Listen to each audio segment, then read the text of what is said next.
আচ্ছা, মানলাম যে শীতকাল চলে গেছে, বাজারে এখন আর মটরশুঁটিও পাওয়া যাচ্ছে না। তাহলে কি মটরশুঁটির পরোটার প্রতি ভালোবাসাটাও চলে যাবে? নমস্কার, স্বাদ ও সুতোর গল্পে আবারও জানাই আপনাদের স্বাগত। আজকের মেনু মটরশুঁটির পরোটা। অবশ্যই কি ইনগ্রিডিয়েন্টস তাহলে মটরশুঁটি।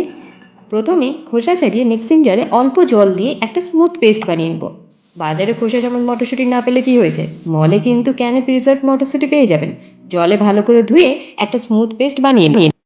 এরপর গ্যাসে কড়াই বসিয়ে নিলাম অল্প তেল। তেল গরম হয়ে আসলেই দেব হিং ও কালো জিরের ফোড়ন। তারপর দিয়ে দেব আদা ও লঙ্কা বাটা। এরপর মশলাটি না ভাজা হওয়া অবধি কড়াইয়ে নাড়াচাড়া করে নিতে হবে। একবার আদার কাঁচা ভাব চলে গেলে এর মধ্যে দিয়ে দেব মটরশুঁটি বেটে রাখা পেস্টটা। এরপর পেস্টটা মশলার সাথে ভালো করে মিশিয়ে কিছুক্ষণ ধরে নাড়াচাড়া করে নেব। তারপরে এর মধ্যে দেব স্বাদ মতন নুন আর চিনি। বাস, এরপরে কাজ হচ্ছে খালি খুন্তি চালানো, যতক্ষণ না মিশ্রণটি জল শুকিয়ে আসছে। একবার জল শুকিয়ে আসলেই দেখবেন মিশ্রণটি কড়াইয়ের থেকে আলাদা হয়ে আসছে, তখনই বুঝবেন পুর একেবারে রেডি। এখন ময়দা মাখার পালা। ময়দায় একে একে দিলাম কাঁচা জোয়ান, কালো জিরে, সাদা তেল, স্বাদ মতো নুন ও অল্প চিনি। এরপরে সব শুকনো উপাদানগুলিকে একসাথে ভালো করে মিশিয়ে নেব।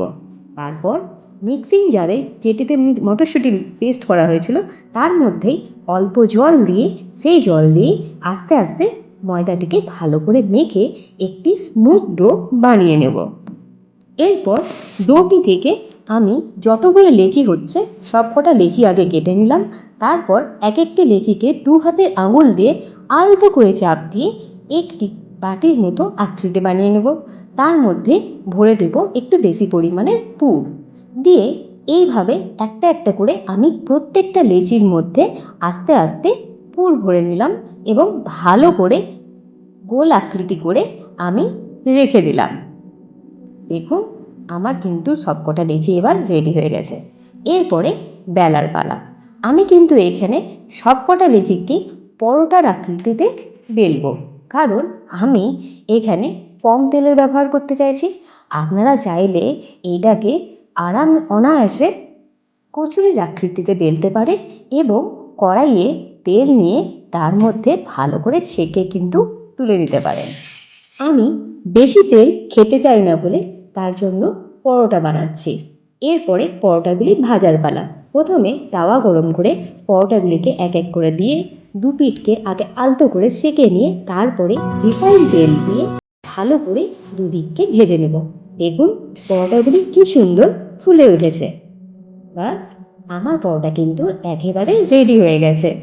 দেখুন, পুরো পরোটা জুড়ে কি সুন্দর মটরশুঁটির পুরটি ছড়িয়ে গেছে। এই পদ্ধতিতে আপনারাও কিন্তু বাড়িতে একবার পরোটা বা কচুরি ট্রাই করে দেখুন। আর কমেন্ট সেকশনে অবশ্যই জানাবেন ভিডিওটি আপনাদের কেমন লাগলো। ভিডিওটি সম্পূর্ণ দেখার জন্য আপনাদের জানাই অসংখ্য ধন্যবাদ।